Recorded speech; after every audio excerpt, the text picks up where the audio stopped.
سب سے بڑے صحابی عشرہ مبشرہ میں سے، بڑے صحابہ میں سے، سابقون الاولون میں سے سیدنا سعد ابن ابی وقاص جو فاتح ایران ہیں، ان کے بارے میں گولڈن چیلز سے الموطا امام مالک میں موجود ہے کہ وہ تو عشاء کی نماز کی 5 رکعتیں پڑھتے تھے، 4 فرض اور 1 وتر۔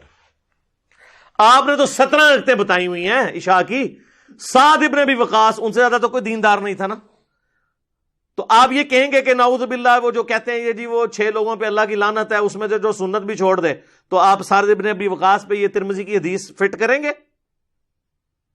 آپ خود لعنتی ہو جائیں گے۔ وہ مسئلہ اور ہے، وہ سنت کو حقیر سمجھ کے نفرت کے ساتھ چھوڑنے والے کے لیے ہے۔ اور بھی اور چیزیں ہیں، وہ میرا یوٹیوب پہ کلپ ہے بڑا ڈیٹیل، سنت چھوڑنے والے پر لعنت، وہ دیکھ لیں، میں نے 14 طبق آپ کے روشن کیے ہیں۔ تو سعد ابن ابی وقاص تو 2 سنت موقدہ بھی نہیں پڑھتے تھے اور وتر بھی 1، اور اس میں الفاظ ہیں ہمیشہ کے ہیں، ان کی یہ روٹین تھی۔ نیچے ویسے امام مالک نے لکھا ہے کہ لیکن میرے نزدیک 3 وتر پڑھنے چاہیے، لیکن انہوں نے بھی سعد ابن ابی وقاص پہ یہ اعتراض نہیں کیا کہ سنت موقدہ چھوڑ رہے ہیں، وتروں کی تعداد پہ انہوں نے اعتراض کیا ہے۔ تو خیر وہ امام مالک کا ذاتی اجتہاد ہے، وہ اس میں سعد ابن ابی وقاص کے مقابلے میں تو نہیں مانا جائے گا۔ بھارت سعد ابن ابی وقاص نے امت پہ احسان کیا جی، تو یہ 17 رکعتیں عشاء کی بتاتے تھے، دن رات میں ٹوٹل 17 رکعتیں، جس پہ سنی اور شیعہ کا اجماع ہے، 2 فجر کی، 4 ظہر، 4 عصر، 3 مغرب، 4 عشاء، بس یہ 17 پوچھی جائیں گی۔ باقی تو سر کوئی پوچھ نہیں آپ سے۔ کتنے لوگوں نے اس کی وجہ سے نماز شروع کر لی ہے، کدھر صرف عشاء کی 17۔ یہ آپ کو جو 17 بتا رہے ہیں ان سے قرآن پہ الف لیں، کبھی انہوں نے خود بھی روزانہ 17 پڑھی ہیں؟ سوئی پہ سوئی چڑھی ہوتی ہے، لوگ پیچھے مڑ مڑ کے دیکھ رہے ہوتے ہیں کہ امام صاحب کہاں سے نمودار ہوں گے، تو پہلی 4 کی طرح عشاء کی انہوں نے پڑھنی ہے جو آخری وقت پہ آ رہے ہوتے ہیں۔ اور ہم نے اگلی سہولت دی ہے کہ جو بچوں والی عورتیں ہیں، یہ میں نے نہیں سہولت دی، نبی الاسلام نے سہولت دی ہے۔ صحیح مسلم میں اوپر تلے 10 احادیث ہیں 1629 سے لے کے آن ورڈ، کہ نبی الاسلام نے، ابن عباس کہتے ہیں، بغیر خوف کے، بغیر بارش کے، بغیر سفر کے مدینہ شریف میں ہمیں ظہر اور عصر بھی جمع کروائی اور مغرب اور عشاء بھی جمع کروائی۔ تو تابعین نے پوچھا کیوں؟ فرمایا اس لیے تاکہ امت کے لیے آسانی ہو جائے اور کوئی تنگی باقی نہ رہے۔ انہوں نے امت سے تنگی ڈال دی اور وہ آسانی چھین لی۔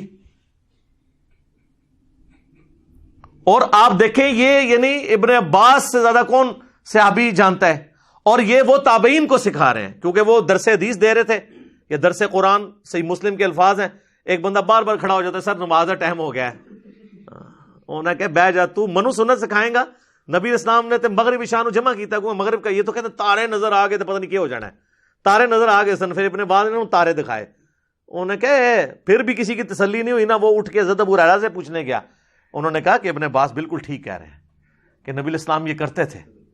تو یہ منسوخ والا بھی کوئی معاملہ نہیں ہے، یہ امت سے انہوں نے آسانی چھین لی اور اس کی وجہ سے امت تکلیف میں پڑ گئی۔ جمع تقدیم بھی درست ہے، یعنی زور کے ساتھ اثر پڑھنا، جمع تاخیر یعنی اثر کے ساتھ زور پڑھنا، اور سینٹر میں جمع سوری اسے کہتے ہیں، وہ بھی درست ہے۔ اور جمع سوری پہ تو اجماع ہے کہ آخری وقت میں آپ زور پڑھ لیں اور اول وقت میں اثر پڑھ لیں، یعنی اگر آج کل 2:50 پہ تقریباً وقت شروع ہو رہا ہے اثر کا، تو آپ 2:40 پہ زور پڑھ لیں اور 2:50 پہ جا کے اثر پڑھ لیں اسی وضو سے۔ اس پہ تو حنفی بھی قائل ہیں کہ جمع سوری جائز ہے۔